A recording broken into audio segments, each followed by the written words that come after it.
Hey guys, what's going on? It's Eric here, and welcome to another movie review. It's been a while since I did one of these movie reviews, and a review in general. The last one I did was The Last of Us Remastered, and that was almost like a week ago. Um, Apologize for that. I just haven't had any games that I've completed recently to justify making another review, but in terms of movies, I have plenty. So today, we're going to be talking about Star Wars The Last Jedi. Now, in terms of me recording this, it's Sunday, December 17th. Yeah, December 17th. And I just recently came back from watching Star Wars The Last Jedi. We have a lot to talk about in terms of this movie and in terms of the franchise in and of itself. I'll do a review on the franchise in a later date because I just want to focus completely on this movie today. But I do have a lot of things to talk about when it comes to Star Wars The Last Jedi. Primarily because I understand that this is one of the more diverse in terms of opinions from fans and audience. So there's gonna be a lot to talk about because, in my honest opinion, I am not a Star Wars fan.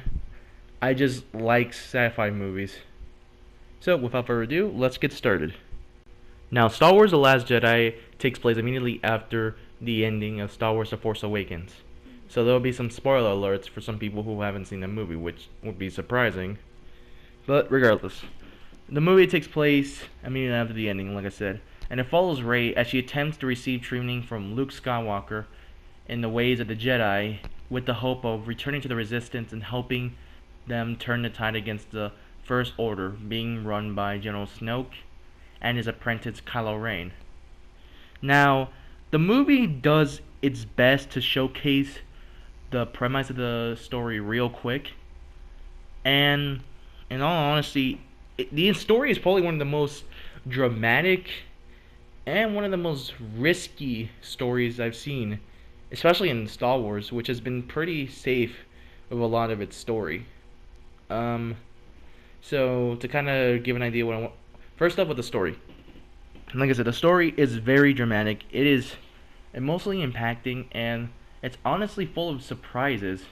Sometimes, because like the thing I don't like too much about about Star Wars is primarily be for its story sometimes. Because like this movie does follow some certain events that happen in like the Empire Strikes Back. Like it has some moments where it feels similar to that, but it then manages to change it in a completely different way. Like it manages to go far beyond than what Star Wars is used to. In terms of how I feel about it, like honestly, there was a lot of moments that felt really well done, felt spot on. I was legitimately hooked for most of the film. To talk about the characters, I honestly enjoyed how they developed each of the characters in this film. Primarily, I think the best out of all these characters that have been developed have been Rey and Kylo Ren. Now, this movie puts a more emphasis on their sort of relationship because their connection is more of a spiritual one that is caused by a lot of factors. But honestly, the way how these two sort of engage with one another in the film and in the story is actually very well done. I honestly feel both of these characters have very similar attributes, and both of them suffer from internal struggles. Primarily Kylo Ren, who I feel like is a much more developed character than Darth Vader. Like, I apologize to those who believe that Darth Vader is one of the greatest villains of all time, but I'm sorry, but I prefer Kylo Ren over Darth Vader because Kylo Ren feels more developed as a character than Darth Vader was, even with the prequel trilogy, which honestly sucks. But I'll get to that another time. So, Kylo Ren, particularly for me, has been the one who has the most character development because he's a character who is still struggling throughout the entire film. Like, he believes himself to be in the darkness and the dark side of the Force, but in the same time, he also believes that he could belong somewhere else. Same with Rey, whose primarily focus is just to find answers of her heritage, and her struggle as well for not really knowing how she should belong in this world. And Luke Skywalker honestly was a very welcome addition. His performance in this film has been top notch. And honestly, he plays his honestly, Mark Hamill plays his character well, even after like 30 something years of having not played him.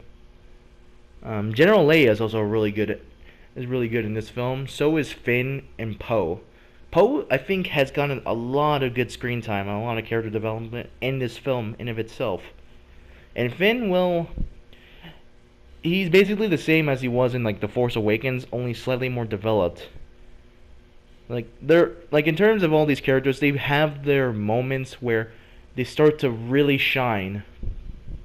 Like all the different casts in this movie has managed to shine, with the exception of Andy Serkis, who honestly pretty much is the equivalent of General Palpatine, or in this case Darth Sidious from the original trilogy. He's just a character that is basically there just to build up the actual villain, which in this case is Kylo Ren.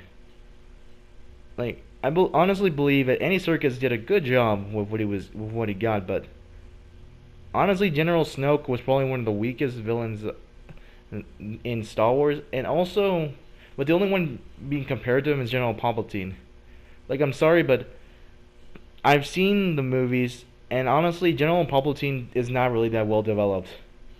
I have really no reason to believe that he is a good villain. And just like General Snoke, they're just both there just to give more character development to the freaking villains. Only in this game, it actually works well with Kylo Ren.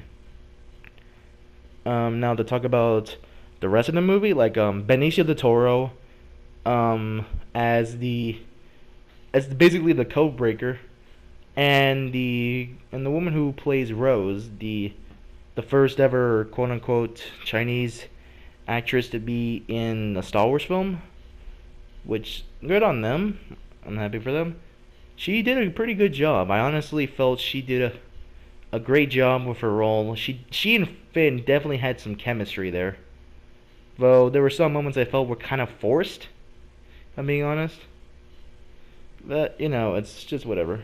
Um in terms of the story's visuals, in terms of it like everything else, like the actual different worlds that you get to see in the movie, because you know when that's one of the things of the Star Wars films that have been critically acclaimed, is its use of being able to showcase these different planets and their culture and all that to expand the universe. Basically, it felt nice.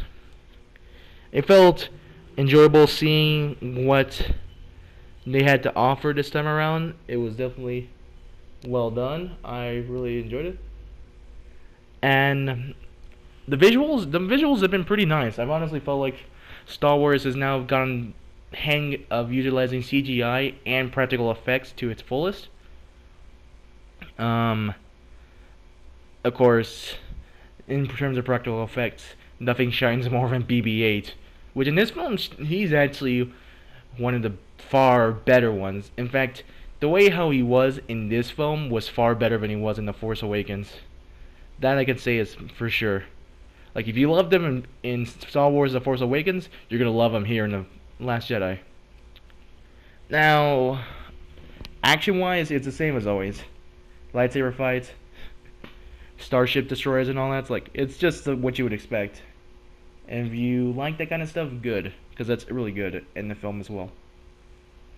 Moving on past that, I also wanted to talk about what I felt about this film in general in comparison to like other people, because I know Star Wars: The Last Jedi has received a sort of divisive response from Star Wars fans for basically like not only discrediting all the theories that they have come up with for this film, but quote unquote destroying the heritage that is the legacy that Star Wars has created. And in all honesty, that's really bullshit. Like, I understand, like, a fan just doesn't like it when a film doesn't basically go the way how they expected it to, but my god, this film does not deserve the kind of reception that is kind of gotten from certain Star Wars fans. Because, like, this film is one of the riskiest Star Wars movies out there. It's the one that's taken the most amount of risks for its story and just for it in general.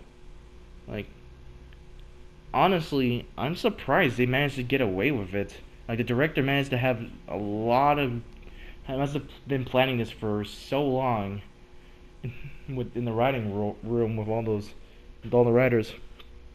But I know there's a lot of fans that are just like who are disappointed by the film, like with how it was. Honestly, I don't really care too much about that because honestly, for me, it was probably like the best Star Wars movie in of itself. That's just because I'm not really a Star Wars fan in of itself. I'm just a sci-fi fan. Um, to kind of also reiterate, to be honest, Star Wars: The Last Jedi.